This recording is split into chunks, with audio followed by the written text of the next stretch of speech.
Words of wisdom. Words of wisdom nga. Natatawa kayo.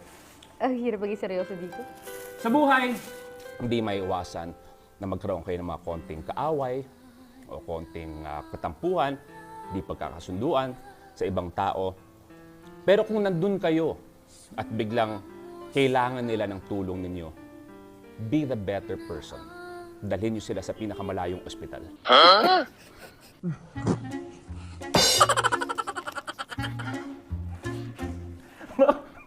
Wait, ano nangyari sa'yo?